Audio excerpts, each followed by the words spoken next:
So in order to understand photography, I think it's really important to take a look at the history because I think it's really interesting and it also gives you some perspective on why photography developed the way that it did. Now, doing the research for this lesson, I realized it actually went back a little further than I had remembered. The first idea for a pinhole camera was kind of came up with in the time of Plato. So in ancient Greece and in China around the same time, people were kind of imagining doing sort of thought experiments for something that would someday resemble what we'd use hundreds of years later, thousand years later, in the pinhole camera. Now the next step is the camera obscura, and the camera obscura is actually really interesting because it's basically a camera without film. The idea is you've got a wall, so you've got this empty room, and if you put a little tiny hole in the wall, the light will come in from the other side and it will be sort of focused through that hole and then onto the wall on the opposite side. So you can see here that this scene is being reflected on this wall, or sort of focused on this wall through this hole. And this is basically the foundation of photography right here. This is the moment when this came into focus, or, well, really, quite literally as well. The only thing that was really missing was the chemicals for this, and these were discovered somewhere between the year 1200 and 1600. Different scientists at different times realized that there was this sort of group of chemicals that were related to silver, and one was silver nitrate. And this turned out in the end to be photosensitive. And this whole discovery of it being photosensitive was first sort of formulated and organized by a guy named Wilhelm Homburg in 1694. And this is when he realized that there was a, as he put it, a photochemical effect. Now the groundwork was basically laid for photography to begin. So from here, from 1700 through the 1800s, you see kind of a focus on lenses and on sort of bettering this camera obscura over here. So you'd have people putting in a lens right here instead of just a hole. And this would lead directly to the developments that would come in the 1800s. And that development came roaring around the corner in 1826 in southern France. This guy right here, his name is Joseph, and his last name is Niepce. Oh, and I'm spelling it wrong. And Joseph Niepce was just kind of a guy who was interested in the entire idea of photography, and he wanted to develop some kind of camera. And he had taken a camera obscura and he had worked around with these light-sensitive silver nitrates, and at the same time he had been exchanging letters with this guy over here, Louis Daguerre.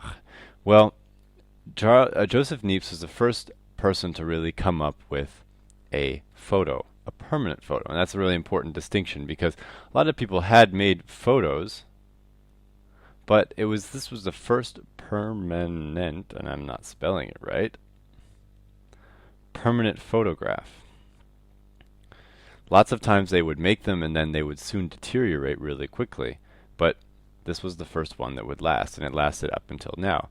You can see here that you've got some buildings, got maybe a field back here, and if you look really closely, you can actually see that the sun moved so far during the day that it's actually exposed the walls on both sides, so the lighting of the photo is actually a little off.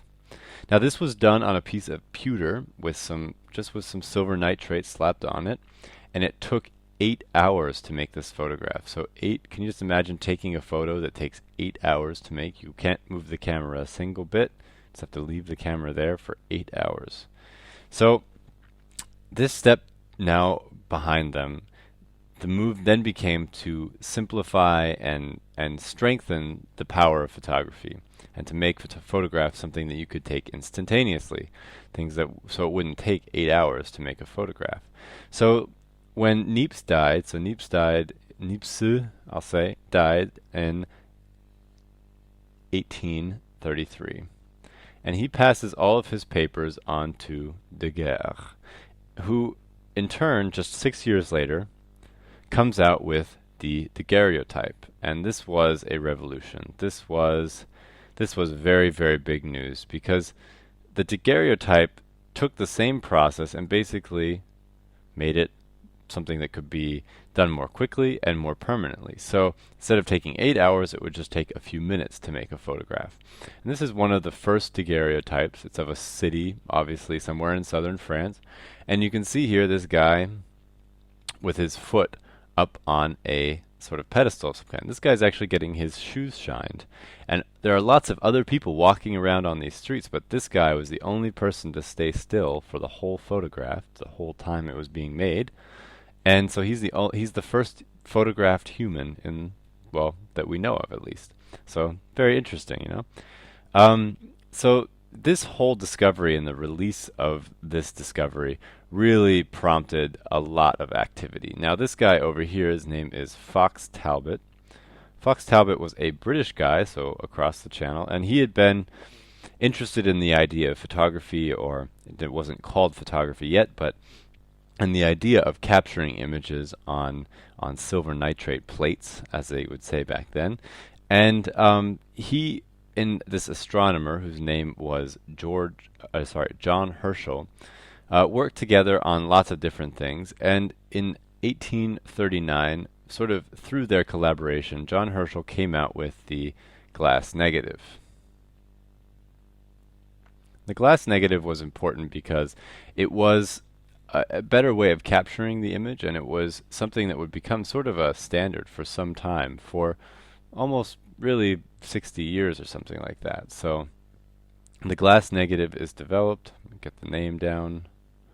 John Herschel, quite a famous astronomer in his own right, as well as a developer of photography. And then just 1 year later, Talbot comes out with his own process, and it was called the calotype. It was a wet process that had some sort of paper negative. And the thing was, though, that Talbot then, and this was Talbot, we'll make sure we distinguish that.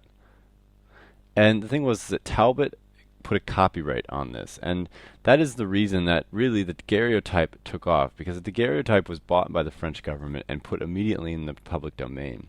That meant that any photographer could use it, and so the daguerreotype basically within a couple months became the standard form of photography at that time. And the calotype, because it would have been a little bit more expensive and money would have been going to Fox Talbot over here, it never became quite the hit that the daguerreotype did. Now, things went very quickly from here, and within a couple months of the daguerreotype being developed, it was already being used in the field. And by the 1850s, it was really common to see roving photographers like this traveling through the countryside of Europe and even in America and other places, and doing these sort of mobile photo studios. And because these days you can do everything that they could do in this with a laptop and a camera and even a cell phone. But at the time, it took quite a lot. You had a lot of chemicals, you had to do a lot of mixing, you needed a dark room, so everything had to be brought with you in the wagon.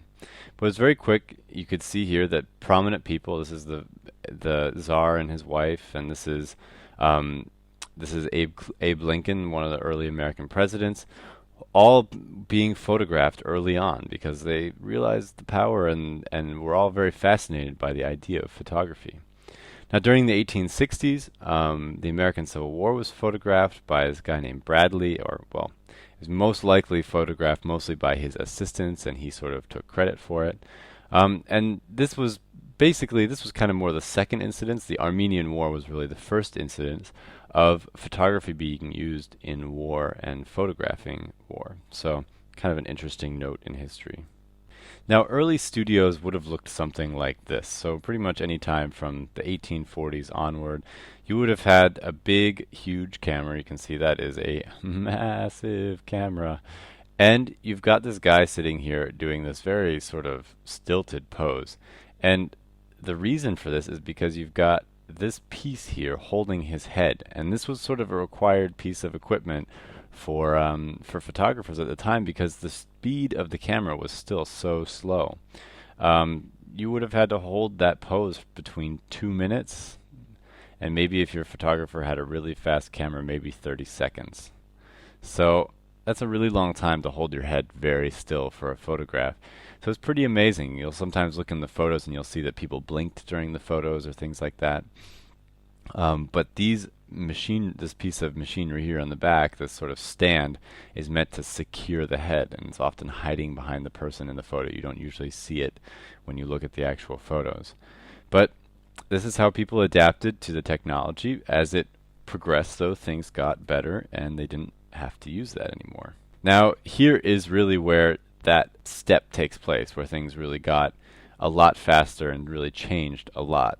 1870s, the dry plate comes out and becomes really popular. Instead of having wet plates of copper or things like that that you had to put inside of a camera, or like a pewter plate or something like that, you would just have a dry piece of emulsion that was sort of like the film that you would be used to but on usually on like a hard plate, not on something that was soft.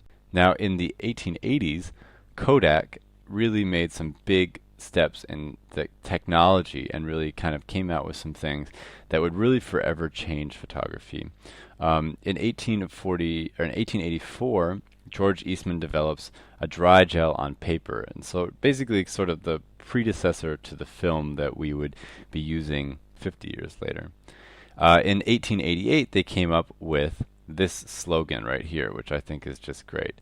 You press the button and we do the rest. And they used to send cameras to their customers with 100 photos in them, and then the person could run around and take photos of all they want to their heart's content, and then send them into the Kodak factory, which looked something like this, get it developed, and they would then come back as photos. And you can actually see here part of my family. This right here is my great-great-great-grandpa. They would make photos of each other, and so there's all these great old photos from this time that were all probably most likely taken on Kodak cameras. 1924 was important because Leica came out with the first 35 millimeter camera. 35 millimeter camera really revolutionized photography in some pretty fundamental ways.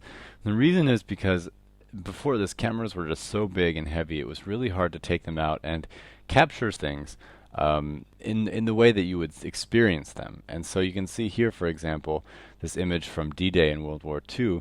This is sort of the style of photography that 35 millimeter allowed for. People could bring a camera with them and shoot something running along with the action, and the camera was so light and small that you didn't have to even have a tripod, and it was fast enough that you could really take a lot of new innovative photos.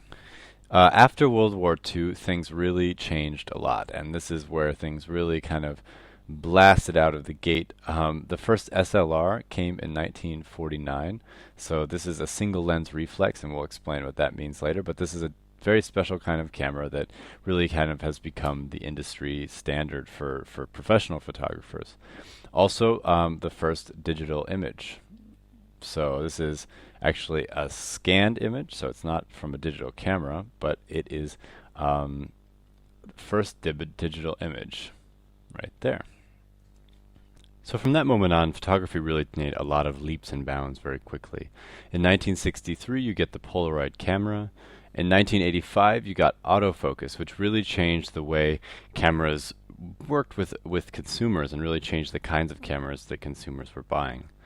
From there, you then moved into the 90s, and it was definitely the beginning of the digital age. You can see this NASA experiment up here. This was a press camera that was being experimented with. You can see it's like carrying a massive computer around. And then there were some early attempts at consumer cameras as well. And that brings us to now. That brings us to the almost now. In 2004, Kodak stopped making film cameras, so they started switching over to digital cameras like this one right here. Cameras got to be a lot bigger, took a lot of different directions. You can see here the mirrorless sort of wave of cameras that came in 2011, and the DSLRs also got very big, very expensive, and started making video. So that is sort of the story of photography. You can check out more videos for this course and check out other courses at allversity.org.